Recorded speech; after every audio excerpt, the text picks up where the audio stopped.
Hello tout le monde, j'espère que vous allez bien. On est toujours au salon du 2 roues de Lyon, hein. Je m'étais engagé à vous faire 28-30 vidéos. Bon, ça ne sera pas 28-30, je préfère vous le dire tout de suite parce que j'ai écrémé parce que je commence vraiment à arriver à la fin de mon énergie, hein. J'ai beaucoup donné, mais on en a encore quelques-unes à faire des vidéos ensemble. Et là, je suis devant encore une fois le stand d'une marque qui est pas aussi connue que toutes celles qu'on a pu faire précédemment. Mais c'est ça qui est intéressant, c'est aussi découvrir des nouvelles choses dans le monde de la moto, voir à quel point cet univers est ultra riche, ultra dense, avec tellement de belles machines, de belles propositions.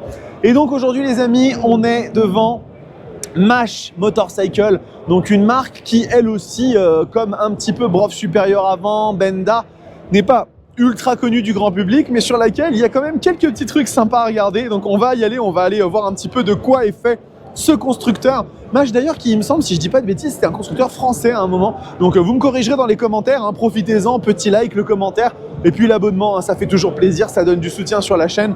Donc voilà. Et pour nos amis à l'international, vous découvrez aussi peut-être cette marque en même temps qu'on fait cette vidéo. Donc profitez-en. Allez, on y va. Donc Mash Motorcycle, on a ici déjà deux machines très sympathiques, 125 et 50, hein, donc X-Ride classique, hein, j'imagine c'est le nom de la machine, 2299 € hein, pour un 50cc et 2999 € pour la 125. On est vraiment sur des motos qui sont extrêmement accessibles en termes de prix. Elles ont une bouille très sympathique, je trouve, à mi-chemin entre du old school, du vintage, et puis en même temps il y a une petite déco qui se veut un peu moderne. C'est très marrant, j'aime beaucoup ces effets un peu sur les pots d'échappement. Ça donne un esprit un peu Mad Max, un peu dystopique, post-app.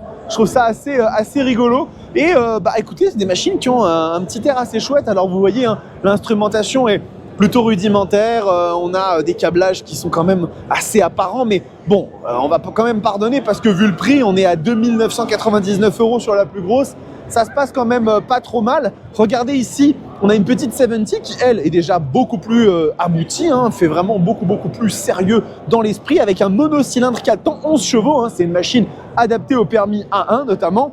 J'aime bien ce qu'ils ont fait là ici avec la selle. Regardez, le petit cuir est plutôt joli, plutôt de bonne facture. On retrouve ici un petit tableau de bord tout minimaliste avec sa petite aiguille. J'imagine le compteur de kilomètres qui doit être juste en dessous.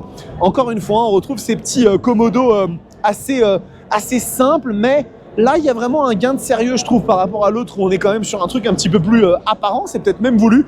Le tout petit moteur, c'est trop mignon. On a un tout petit moteur monocylindre ici. Mash 70, on a quand même des détails qui sont jolis sur la moto, hein, en termes de déco et tout, c'est quand même plutôt pas mal fait.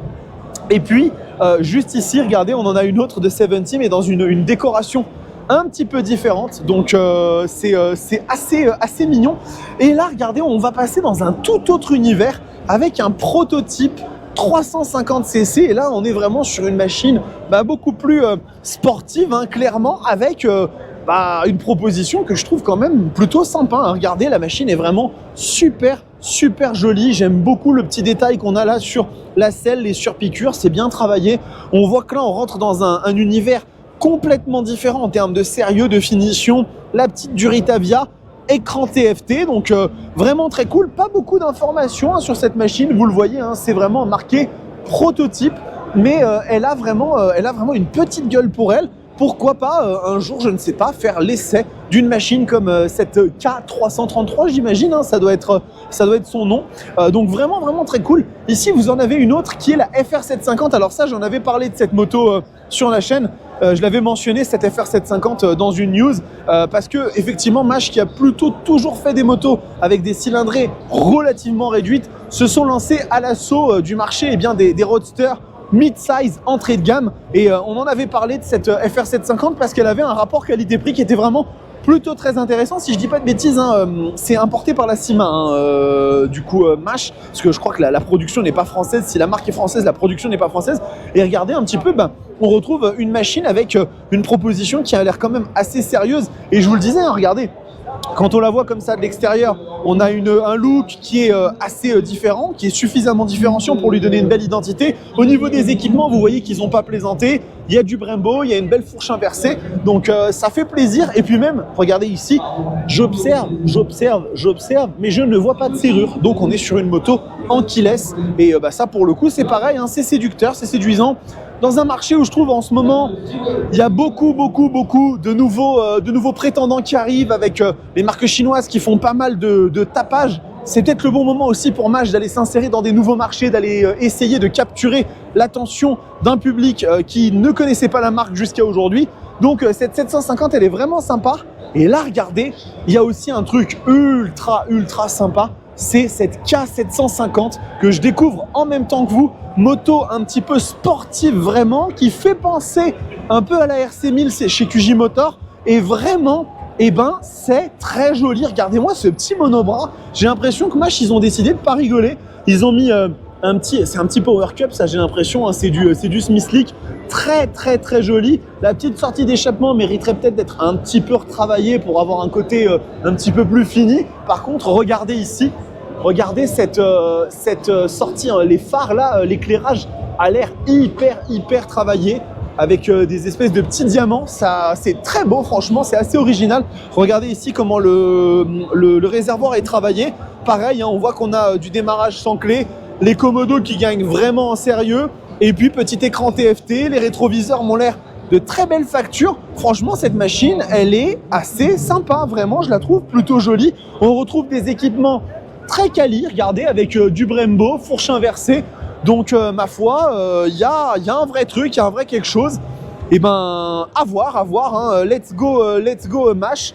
Et puis ici, regardez, on a une belle routière, une petite concurrence peut-être à la RT. Bon, on n'est pas du tout sur les mêmes gammes de prix, hein. Cette GT 750 fait 11 990 €, un moteur de 75 chevaux, donc on est quand même sur quelque chose de plus light. Mais why not quand même, hein. Vous savez que le marché des grosses routières est extrêmement morose, parce que la RT a absolument tout balayé sur son chemin. Exit les FJR 1300, GTR 1400, toutes ces machines ont un peu disparu.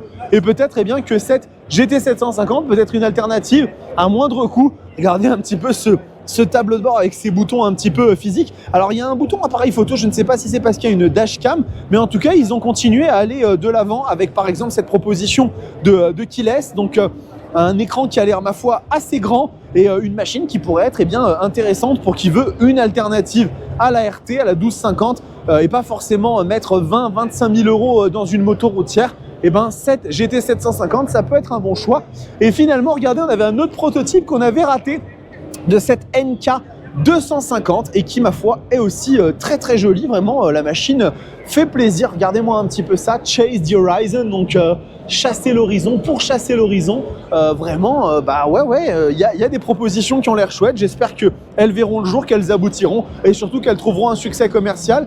C'est vrai qu'effectivement, c'est pas le truc le plus facile, hein, de s'insérer dans un marché aussi compétitif que celui de la moto et de la création de motos, mais je pense qu'il reste encore de la place pour de l'innovation, des idées un peu fraîches, des rapports qualité-prix qui ne sont pas forcément encore très exploités. Il y a beaucoup de trucs à faire. Donc écoutez, on souhaite le meilleur à Mach, hein, tout simplement. On espère qu'ils arriveront à sortir leur épingle du jeu et peut-être à aller chercher un peu plus loin.